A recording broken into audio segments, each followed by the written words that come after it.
Consider the following statements. इससे पहले हमने पार्ट 1 कवर कर लिया है। ये टेस्ट नंबर 1 का पार्ट 2 है, जहाँ पे हम लोग पेंडिंग क्वेश्चंस को कवर करने वाले हैं। As you can see question number 27 onwards. इससे पहले we have covered till question number 26। चलो स्टार्ट करते हैं, देखते हैं। गिवन है the sum of cubes of 3 consecutive natural number is divisible by 3। Natural numbers consecutive, तो क्या मैं कुछ एग्जाम्पल्स के साथ इसे स्टार्ट कर सकता हूँ? Maybe 1, 2 and 3। Next could be 2, 3 and 4। The sum of cubes, अगर मैं इनका क्यूब करूँ it would be 1 + 8 + 27। And clearly 27 is a multiple of 3, 8 + 1 9 is a multiple of 3. This gives me 36 which is divisible by 3. क्या किसी और case पे ऐसा हो रहा है? चेक करते हैं। 8 + 27 + 64। 27 तो कम्प्लीटली डिविजिबल है 3 से। 8 और 64 अगर मैं ऐड करता हूँ it gives me 72 which is again a multiple of 3। जैसे sum of digits of the number, अगर ये डिविजिबल है 3 से तो पूरा नंबर डिविजिबल हो जाएगा 3 से। दैट इज़ द रूल, और वही मैं शॉर्ट में यूज़ कर रहा हूँ।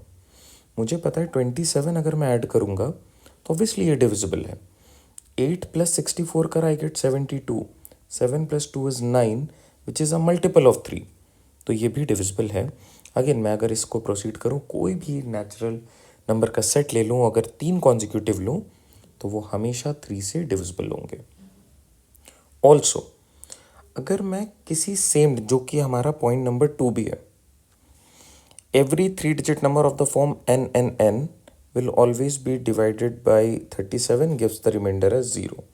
ये रूल भी है 37 का कि अगर आपने नंबर रखा है 111, ये हमेशा 37 से डिविजिबल होगा। अगर आपका नंबर है 222, ये भी हमेशा 37 से डिविजिबल होगा। 333, 444 always divisible by 37। Also these numbers, क्योंकि इसमें 3 टाइम्स वो सेम डिजिट है तो ये 3 से भी डिविजिबल हो जाते हैं। आप चेक कर सकते हो। 111 is 3, 222 is 6, 333 is 9, 777 is 21, again divisible by 3, and 777 as a whole is divisible by 37. So both of these statements are correct. Which of the following statements are correct? Both 1 and 2.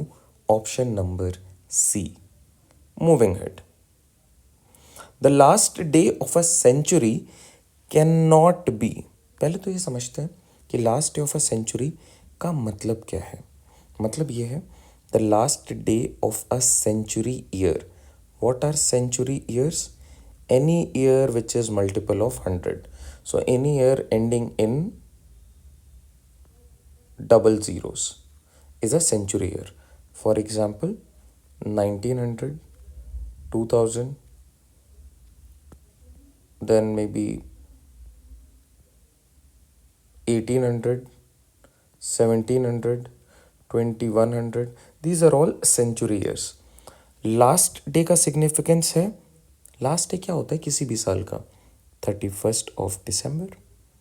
So 31st of December of any century year can only be, देखो ये fact से आता है। जब आप चीज़ों को अच्छे से समझने लग जाते हो कैलेंडर वाले कॉन्सेप्ट में, तो यहाँ पे हमने इसको अच्छे से डिस्कस करा है that the last day of a century year can be 5310 which is Friday, Wednesday, Monday और अ संडे। ये होते हैं, यही होगा। आप इनको अगर चेक करोगे, 1700 का 31 दिसंबर वॉज अ फ्राइडे, 1800 का वेंसडे, 1900 का मंडे, देन संडे, वापस से फ्राइडे, यही होगा। क्या नहीं होता है? Can not be, can not be TTS।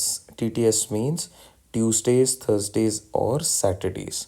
So Tuesday यहाँ पे ऑप्शन में है, that is our correct fit. The last day of a century year can be इधर मंडे, वेंसडे और Friday.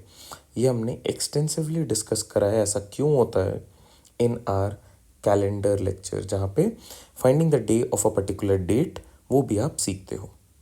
All right, moving ahead, these are questions based on facts. आपको आता है, आप क्विकली मार्क करोगे, आगे बढ़ोगे। Next, if today is a Wednesday, what day will it be exactly 147 days letter.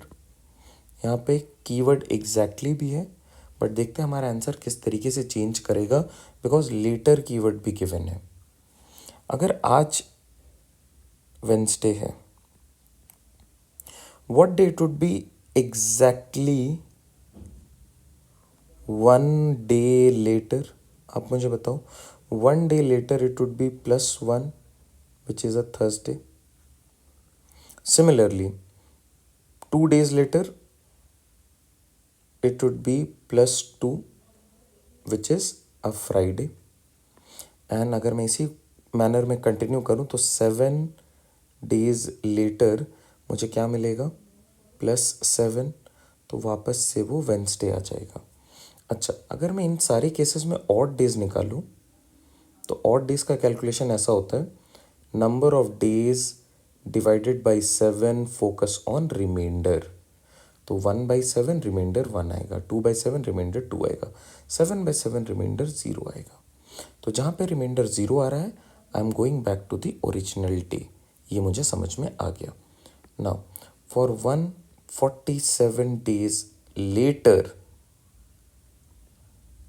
+147, जिसका मतलब क्या है, 147 डिवाइडेड बाई 7, और रिमाइंडर इस केस में भी 0 आ रहा है।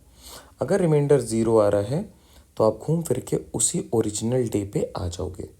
The correct answer would be Wednesday. Option D is the correct fit.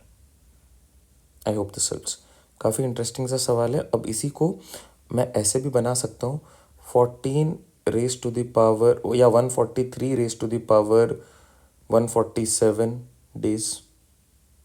तब आपको रिमाइंडर थियरम का कॉन्सेप्ट लगाना पड़ेगा। इस पूरे वैल्यू को 7 से डिवाइड करके आपको चेक करना पड़ेगा, ब्रेक डाउन करना पड़ेगा। जैसा 2023 में भी सवाल आया था, 10 to the power 10th day.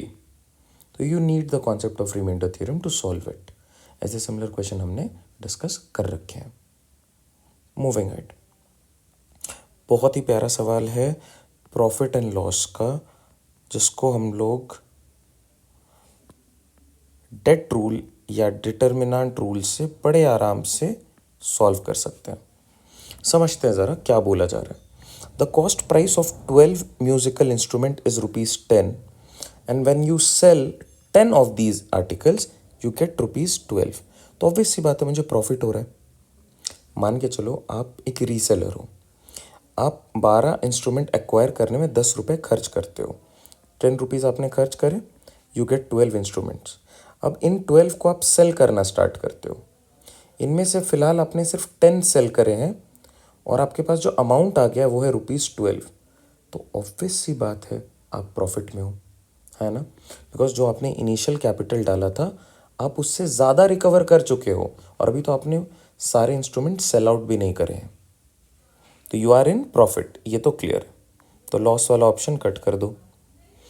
कितने प्रॉफिट पे है उसको फाइंड आउट करने के लिए we use a date rule which is for 2/2 matrix. समझते हैं how do we calculate the setup, कैसे क्रिएट करना है। CP/SP, नंबर ऑफ यूनिट्स और articles, and here we put the price. मान लो ये ABCD 2/2 मैट्रिक्स बना लिया।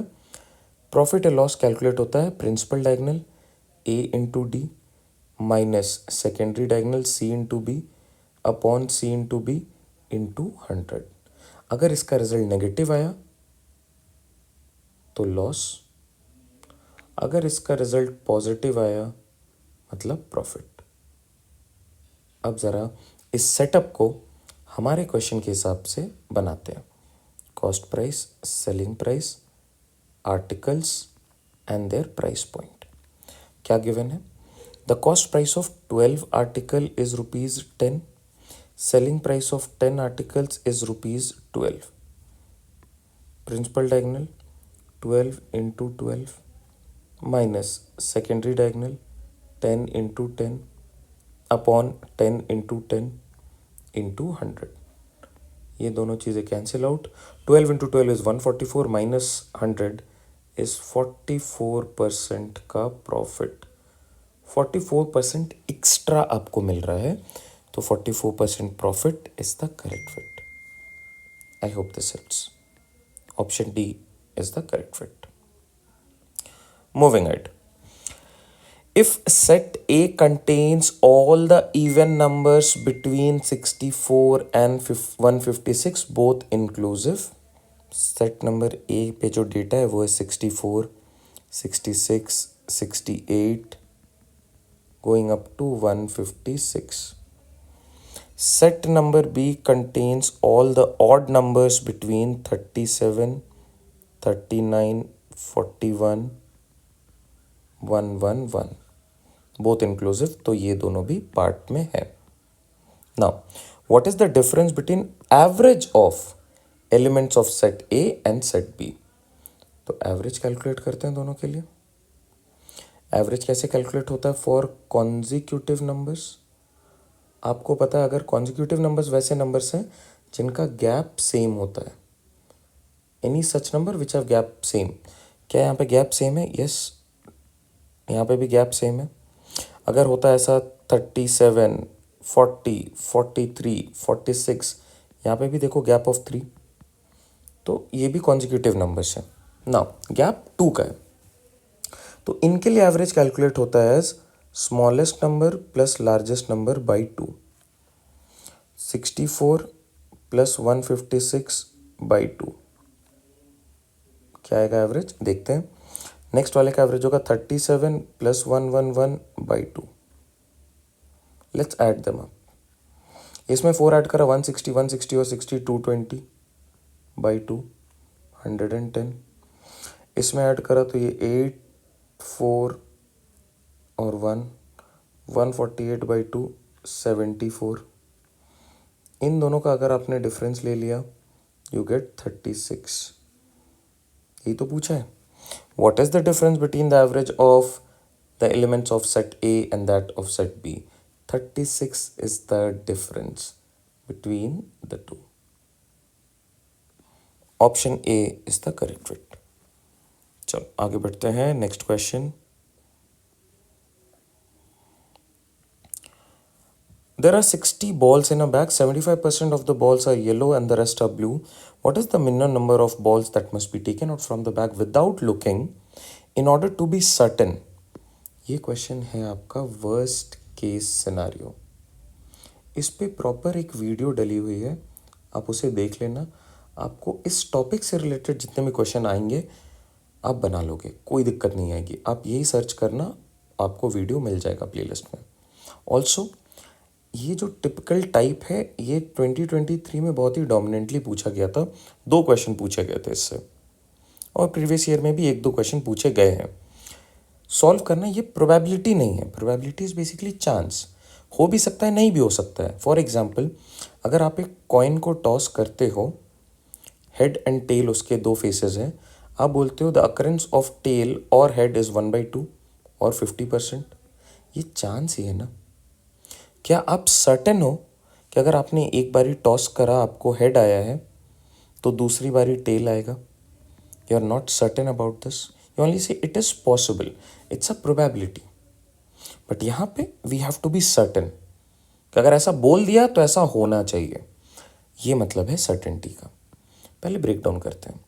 We have total 60 balls. 75% of this means 3/4। So 3/4 of this is yellow.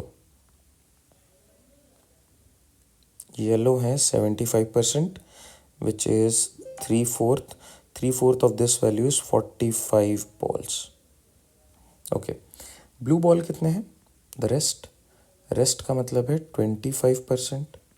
25% blue का मतलब क्या है? 1/4. 1/4 of this is 15 balls. Okay. What is the minimum number of balls that must be taken out without looking in order to be certain that at least 3 blue balls have been chosen? At least 3 blue balls. आपको चाहिए क्या? Blue balls. तो यहाँ पे concept ऐसा कहता है कि आपको जो चाहिए वो आपको बिल्कुल नहीं मिलेगा। क्योंकि देखो बेस्ट केस सिनेरियो क्या हो जाता कि आपको चाहिए 3 ब्लू बॉल्स, तो आप अगर देख पा रहे हो इस बैग में तो आप एक अटेम्प्ट लो, एक ब्लू बॉल निकालो, दूसरा अटेम्प्ट लो, दूसरा ब्लू बॉल निकालो, तीसरा अटेम्प्ट लो, तीसरा ब्लू बॉल निकालो. सो 3 is the best case scenario. But ऐसा नहीं होता है, बिकॉज यहाँ पे पूछा गया कि आप देख नहीं रहे हो and you have to be certain कि क्या हर बार जब मैं 3 बॉल्स निकाल रहा हूँ विदाउट लुकिंग, आप मान लो ब्लाइंड फोल्डेड हो, आप 3 बॉल्स निकाल रहे हो, क्या आप श्योर हो कि वो तीनों के तीनों ब्लू होंगे? You are not sure. तो ये बोलना कि 3 में करेक्ट आंसर आएगा, दिस इज रॉन्ग. ये समझ में आ रहा है? तो मैं कह रहा हूँ ऐसे क्वेश्चन में आप बुरा से बुरा सोचो कि आपको ब्लू चाहिए, आपको ब्लू नहीं मिलेगा, तो आपको क्या मिल सकता है? आपको मिलेंगे 45 अटेम्प्ट्स में 45 yellow balls. So you can go wrong 45 times, but 46th attempt, 47th attempt and finally in the 48th attempt आप इतना तो श्योर हो जाओगे कि आपको 3 ब्लू बॉल्स मिनिमम मिल रहे होंगे. तो क्लियर आंसर है इसका 48 अटेम्प्ट्स. अब देखो इसमें हो क्या रहा है. मतलब इसका ये है कि आप चुपचाप 48 बॉल्स निकाल लो. As soon as you take out 48 balls, आप 100% श्योर हो कि ये मिनिमम एटलीस्ट 3 ब्लू बॉल्स तो उसमें आए होंगे. बाकी किसी भी नंबर पे आपको अगर ऐसा लगता है कि 45 पे हो सकता है, 10 पे हो सकता है, तो ऐसा भी तो हो सकता है कि वो ग्रीन वाले येलो वाले ही बॉल्स निकल रहे हो. 48 अटेम्प्ट पे यू आर 100% श्योर कि ऐसा होगा ही होगा. शायद 3 से ज़्यादा भी आ सकते हैं कि ये वाले जो अटेम्प्ट्स हो रहे हैं इसमें ही मेरे ब्लू बॉल निकल के आ जाए. बट मैं श्योर हूँ क्या? नहीं, मैं 48 पे ही जाके श्योर हो पा रहा हूँ. तो ये इसका कॉन्सेप्ट है. अगर आपको फिर भी इसको इन डेप्थ समझना है तो again I would say go to worst case scenario video और उसे पूरा आप देख डालो. चलो आगे बढ़ते हैं. In a certain language aptitude is called और इज कोडेड एज. एप्टीट्यूड को कैसे कोड करा है आपने?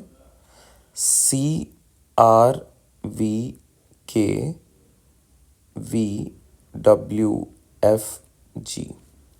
समझते हैं क्या हो रहा है. सी से ए से आप सी पे जा रहे हो +2, पी से आर पे जा रहे हो अगेन +2, टी से वी +2, टी से वी +2, यू से डब्ल्यू +2, डी से एफ +2, ई से जी +2. तो कोड मेरे पास आ गया +2. अब क्या पूछा है? Which word would be coded as Sinha. यहाँ पे एक वर्ड आना चाहिए. वर्ड इज कॉल्ड और इज कोडेड एज सिन्हा. तो क्या आप सिन्हा को यहाँ पे रख सकते हो? फिर ये चेक करना सही होगा क्या? ये गलत हो जाएगा. बिकॉज आप देखो aptitude is that word, aptitude is called और इज कोडेड एज दिस. तो which word is coded as Sinha, तो आपको ऐसे रखना है सिन्हा यहाँ पे आ रहा है. कोई वर्ड था जिसके लेटर्स में आपने +2 करा तो आप इस पे पहुँचे हो. तो आप यहाँ पे -2 करो एस से और आप वापस रिट्रैक करो उस वर्ड को. तो I-2 S-2 क्या आ जाएगा? क्यू से स्टार्ट होने वाला लास्ट ऑप्शन है, इसे बिठा दो GLFY. ये हमने रिवर्स कोडिंग करी है. ये समझ पा रहे हो? बहुत इंपॉर्टेंट है. इसमें अगर आपने सिन्हा पे +2 करके आगे बढ़ गए तो वो गलत हो जाएगा. क्लियर है? आप देख लो ऐसे ही होगा ये. Cube of each side 4 centimeter has been painted blue, red and green on pairs of opposite faces. It is then cut into small cubes of side 1 centimeter. Then consider the following statements. Okay, पहले ज़रा quickly इस cube को draw करने की कोशिश करते हैं. 4x4 पे है ये.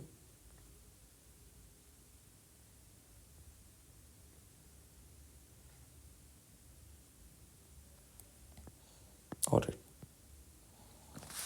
आपको 1 सेंटीमीटर ईच साइड के मतलब 3 कट तो लगाने पड़ेंगे. पहला कट, दूसरा कट, तीसरा कट. पहला कट, दूसरा कट और तीसरा cut, first, second and third. अब आप देख पा रहे हो ये सारे 1 सेंटीमीटर के हो जा रहे हैं, 1 सेंटीमीटर 1 सेंटीमीटर 1 सेंटीमीटर, ये टोटल 4 सेंटीमीटर। आई होप ये आप फॉलो कर पा रहे हैं ना। The number of small cubes formed is 64। Let's see, मेरे पास 4 फ्लोर्स है ना, 1 2 3 4। Let's count the number of cubes on each floor. 1 2 3 4 5 6 7 8 9 10 11 12 13 14 15 16। 16 into 4 is 64। तो टोटल कितने क्यूब्स हैं? 64। ये बिल्कुल करेक्ट है। The number of small cubes which have no face painted is 4। Okay, कैसे पेंट करा गया होगा इनको? ये मान लो रेड है तो बॉटम पे भी रेड, ये अगर ब्लू है तो इसके ऑपोजिट पे भी ब्लू, और इस तरफ करा है ग्रीन तो इसके ऑपोजिट पे भी ग्रीन होगा। ऑलराइट, ये सारे पेंटेड हैं, ये प्रॉपर पेंट्स हैं यहाँ पे। तो क्या मैं कभी भी फर्स्ट वाले रो से और लास्ट वाले रो से क्यूब्स को पिक कर सकता हूँ? इन पे तो पेंट हो चुका है ना, नो फेस पेंटेड। तो नो फेस पेंटेड हमेशा ये बीच में लाई करते हैं, ये 2 रोज में लाई करेंगे। और वो कौन से एलिमेंट्स होंगे आप समझना, मैं इस वाले रो के इन एलिमेंट्स के बारे में बात कर रहा हूँ। जो आउटर पे हैं ये तो पेंटेड होंगे, आउटर पे होने का मतलब ये वाले, ये जो आउटर पे हैं ये तो पेंटेड है, तो मैं इनको हटा देता हूँ इस तरीके से। अब मेरे पास बचते हैं 1 2 3 4। बट ये जो 4 क्यूब्स हैं ये 2 रोज में हैं, फर्स्ट वाले रो में और बीच वाले रो में भी। तो टोटल 8 ऐसे क्यूब्स होंगे जो नो फेस पेंटेड वाले होंगे। No face painted we have 8 cubes. 4 ये करेक्ट रॉन्ग हो जाएगा। How many of the above mentioned statements are correct? Only 1। Option A is the correct fit. Moving ahead, a 3-digit number of the form AAA is added with another 3-digit number BBB। ठीक है, अब question है, तो कोई भी number जब AAA format पे है, एग्जाम्पल आप ले सकते हो 111 222 333 कुछ भी, and then it is added with BBB बनेगा। तो जो भी बनेगा अगर आप इन दोनों को ऐड करोगे ना, तो whatever you get this number will always be divisible by 3 as well as 37। तो इनका जो रिमाइंडर आएगा वो हमेशा you are going to get a value which will be giving you remainder as 0। आप चेक कर सकते हो अपने एंड पे, आप कोई भी ऐसे वैल्यूज़ को लिखो और उनको आप डिवाइड करो, आप देखोगे जो रिमाइंडर आ रहा है वो आपके पास ऐसे नंबर्स आ रहे हैं जो इनसे डिवाइड हो जा रहे हैं। या तो 37 से कर लो या फिर 3 से कर लो, because these follow the rule of 3 as well as 37। और ऐसे नंबर्स हमेशा 111 से भी डिविजिबल होंगे। तो how many of the above statements are correct? Both 1 and 2 are correct. Clear है? मूविंग अहेड, ये कोडिंग डिकोडिंग ब्लड रिलेशन का क्वेश्चन है। आपको करना क्या होता है, आप इस इक्वेशन को ध्यान से लिखो, जैसे G into R plus V minus F। Now into वाले पार्ट पे आ जाओ, क्या कह रहा है ये? अगर 2 एलिमेंट्स के बीच में इंटू है तो first element is the sister of second element, G is the sister of R। Next, अगर प्लस साइन है तो क्या कह रहा है plus sign? First element is the brother of second, first element है R, R is the brother of V। Next, minus sign है तो first element is the mother of the next element. तो क्या मैं ये बोल सकता हूँ V, R and G are siblings, जहाँ पे G is the aunt, R is the uncle, V is the mother to F। F का जेंडर क्या है? नॉट रिवील्ड, बट जेंडर क्या हो सकता है, either plus or minus, because these are rules of blood relation. Blood relation एक ऐसा topic है, ईजिएस्ट है बट ट्रिकी है, तो आप इसको देख लेना। आपको चैनल पे वीडियो भी मिल जाएगा, कोर्स में भी वीडियो मिल जाएगा, wherever it is feasible, just go through it once and clear your doubts. Okay, अब क्वेश्चन पे आते हैं। How is G related to F? G का क्या रिलेशन है एफ के साथ? G is the aunt to F. Aunt, option C is the correct fit. Falguni and Gopal alone can complete a work in 9 days. Falguni, Gopal can do it in 18 days. Obviously, कौन ज़्यादा efficient है? Falguni. Why? Because she takes lesser time to do the same amount of work. अब हमें पता है कि हम इन पे कॉमन मल्टीपल लिख सकते हैं विच इज़ 18, और कॉमन मल्टीपल जैसे अपने लोग लिखते हैं तो हमारे लिए टोटल यूनिट्स ऑफ वर्क जो है that becomes 18 units of work. Efficiencies क्या क्या है?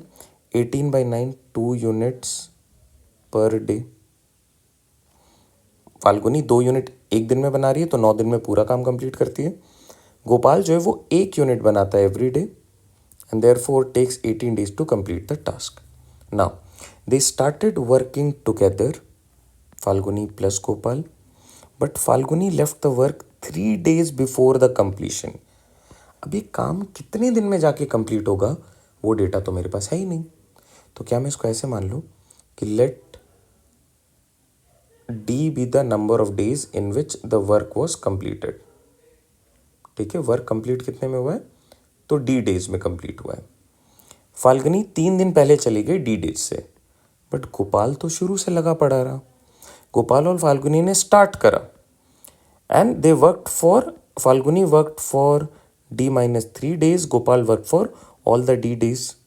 तो क्या मैं ऐसे लिख सकता हूँ कि फाल्गुनी की efficiency into D-3 days for these many days plus Gopal की efficiency into D days, this is equal to the total units of work. ये देखो, मैं ये फिलहाल आपको बेसिक मेथड बता रहा हूँ, इसका एडवांस मेथड भी है, but let's understand what is happening so that एक सिमिलर नोट पे क्वेश्चन आएगा तो आप उसे बना पाओ। इन सेशन का यूज़ ही यही है कि आप इनसे अपने कॉन्सेप्ट्स को क्लियर करते चलो और जो मोस्ट एक्सपेक्टेड क्वेश्चंस हैं उन पे आपका रिवीजन होते चला जाए। It's not about providing you with the solution. चलो आगे बढ़ते हैं। फाल्गुनी 2 यूनिट्स तो 2D-3 तो 2D-6 प्लस गोपाल है 1 तो 1 into D which is D, और टोटल वर्क क्या है 18। क्या मैं इसको सिंप्लीफाई कर लूँ एज 3D और 6 उस तरफ चले जाएगा तो 24, डी की value 24/3 which is 8 days। The work was completed in 8 days, option B C is the correct fit. अब देखते हैं इसका शॉर्टकट अप्रोच क्या है।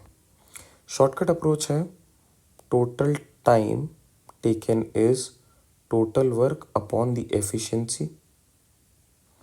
यहाँ पे टोटल वर्क है 18 यूनिट्स का और एफिशिएंसी क्या हो जाएगी? Gopal plus Falguni 2 + 1 3 units. But I know Falguni was not present for the last 3 days।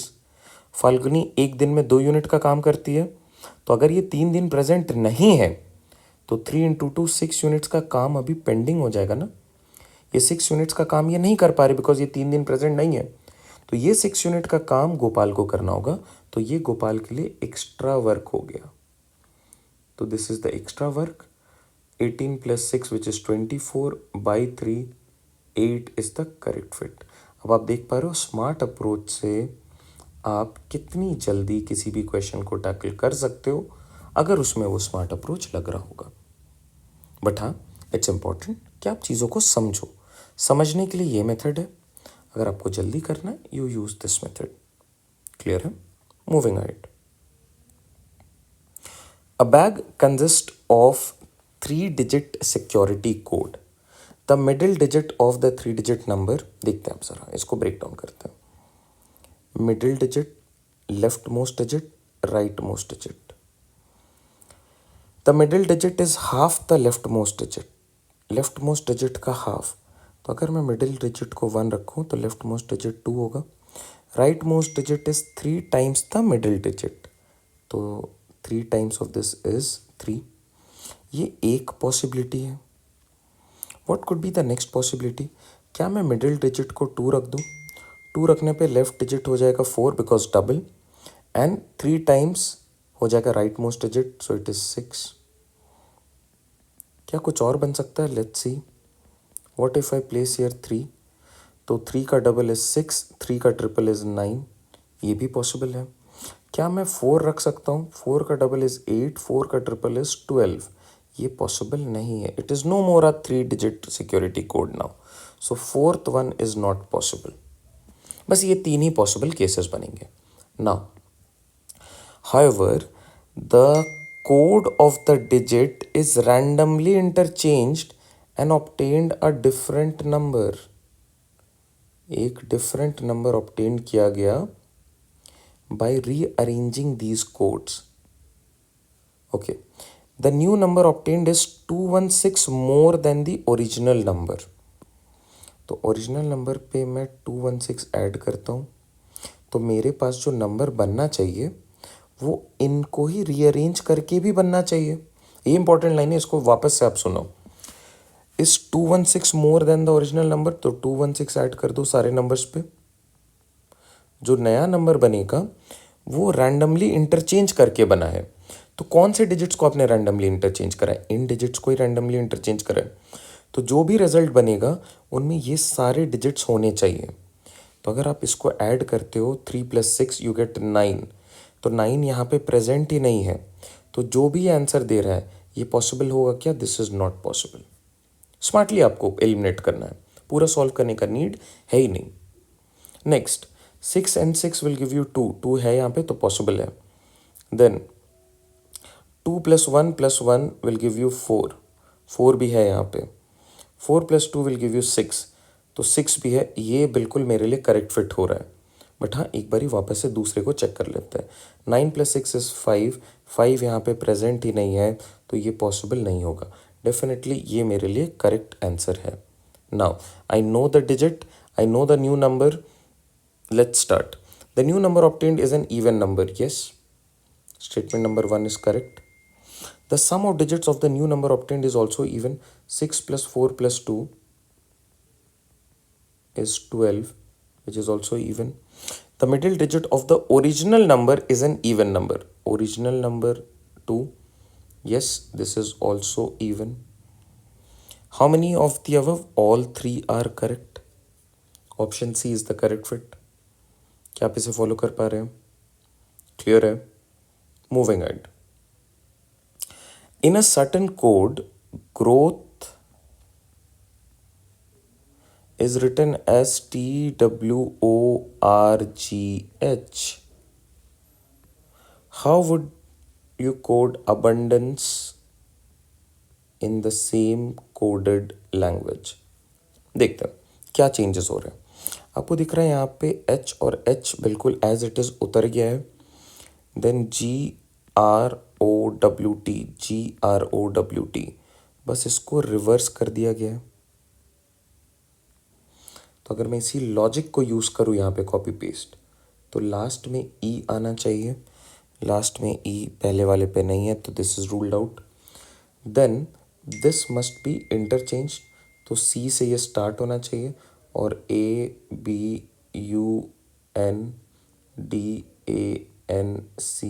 CNADNU, CNADNUBA,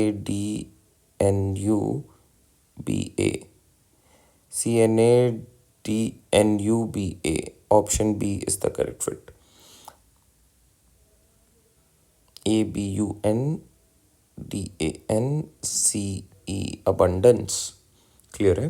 coding decoding important topic है। Every year you get 2 to 3 question from coding decoding, तो ये काफ़ी इंपॉर्टेंट टॉपिक है from exam point of view. इसको आपको बिल्कुल भी छोड़ना नहीं है। Alright, moving ahead. Time and work का सवाल है using the concept of MDH masala formula. क्या कहता है MDH masala formula? men days and hours is equal to men days and hours. Work done 1 is equal to work done 2. Work done कहाँ पे आएगा, यहाँ पे, यहाँ पे। ओके, आवर्स गिवन है, नहीं गिवन है, कैंसिल आउट कर दो। क्या गिवन है, 36 persons M1 consume 120 kg of rice in 20 days, D2 is 20 और अमाउंट ऑफ वर्क क्या है, 120 kg ऑफ राइस ये कंज्यूम करते हैं।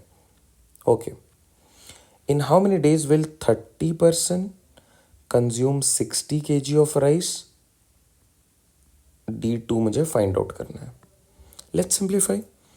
तो 60 120 2 times, this is 10 10 and 3 12 12 days, D2 is 12 days।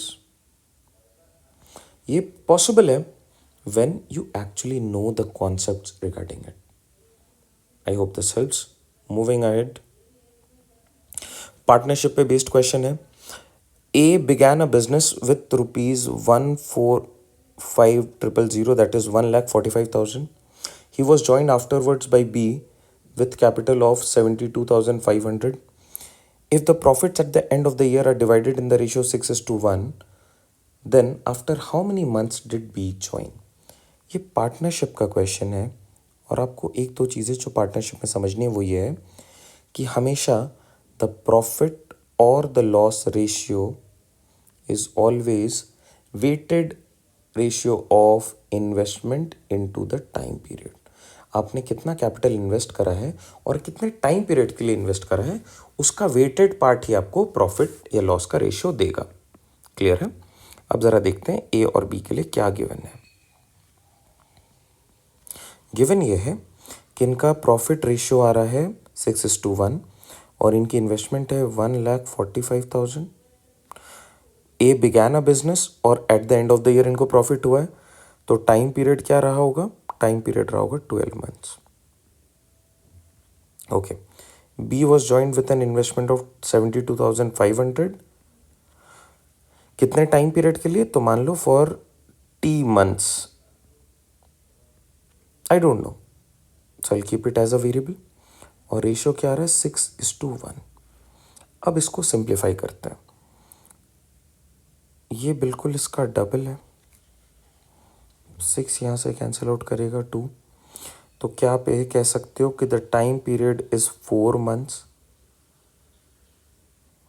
तो बी ने कितने महीनों के लिए इन्वेस्टमेंट करा है, तो आप बोलते हो B has invested this money for 4 months. But question क्या पूछा है, how many months after did B join, after how many months did B join.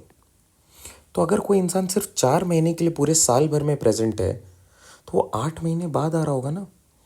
तो B joined after 12 - 4 which is 8 months, तभी तो वो सिर्फ 4 महीने के लिए इन्वेस्ट कर पा रहा है।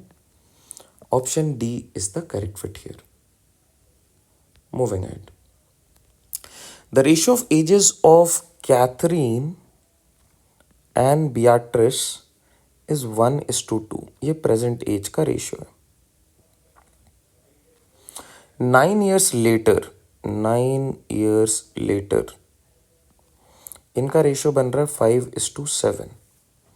अब देखो ये रेशियो है, ये पहला रेशियो है, ये दूसरा रेशियो है।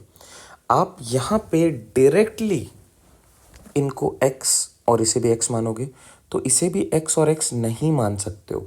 ये एक नया रेशियो है, इसे y मानना होगा। अगर आपको इनको सबको सेम कॉमन मल्टीपल पे लाना है तो आपको पहले इनको सेम करना होगा।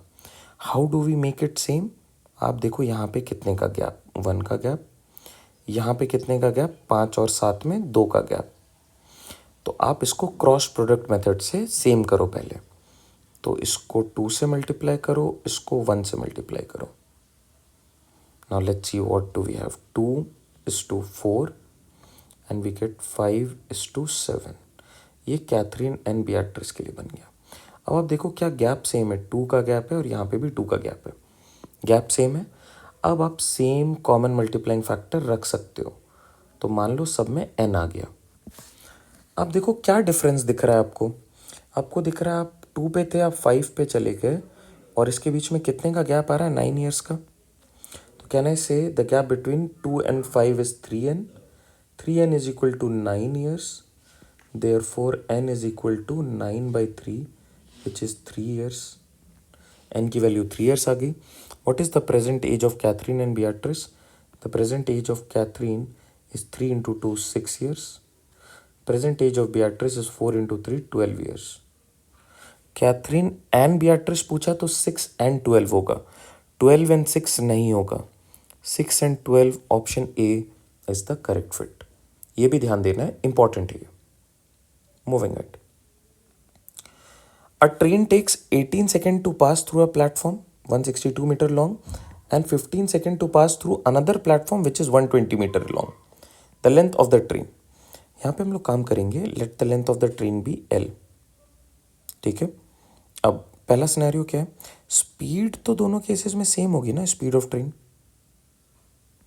उसी स्पीड से वो जा रहा होगा ना. तो स्पीड कैसे निकालते हैं हम लोग? Speed is equal to distance by time. और यहाँ पे क्रॉसिंग ओवर के केस में डिस्टेंस क्या होगा? वो पूरा length of train plus the length of platform upon the time taken. तो पहला सिनेरियो लेते हैं. Length of train is L plus 162 meter का प्लेटफॉर्म, टाइम लगा 18 सेकेंड. ये क्या बना? स्पीड. और I know speed is equal. So दूसरा स्पीड क्या है? Length plus length of platform 120 और अब टाइम लगा 15. क्लियर है? बस मुझे इनको सॉल्व करना है. 3 से कट करता हूँ. ये 5 टाइम्स, ये 6 टाइम्स. अब ये बन गया 5L प्लस 60 इंटू 5 इज 80, 810.